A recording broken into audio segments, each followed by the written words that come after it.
Hey everybody, what is going on? I hope you guys are all doing well, and welcome to another tutorial video. In this video, I'm going to be explaining to you guys how you can speed up your site on Squarespace, so let's get right into it.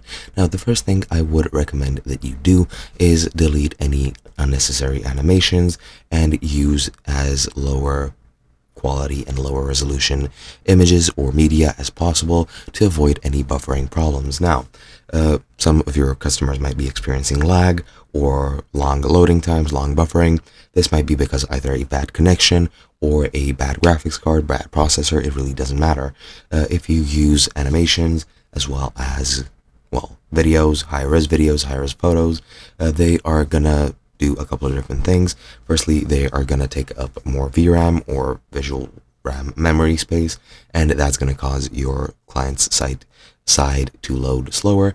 And secondly, it's going to transfer more data, so it'll need more time to load up if the person has a slower internet connection. So I would recommend removing them and making your site as rudimentary as possible, with no scrolling animations, no scrolling pictures, just making it as basic as it could possibly be, and that's going to help your site run smoother on all platforms. Now, you can also go ahead and disable some protection, and I'm pretty sure it's SSL protection. And if we go into SSL, which is under developer tools and SSL, you can make it insecure, and that's going to make the site load up a bit faster. I would not recommend it. I would recommend you keep SSL protection on, even though it might take a bit longer for people to actually load in. It's going to make your site more secure and more user friendly. And those are the only things that I would like to mention. That's pretty much the best ways that you can speed your site up with. Hope you guys enjoyed, and I'll be seeing you guys in another video.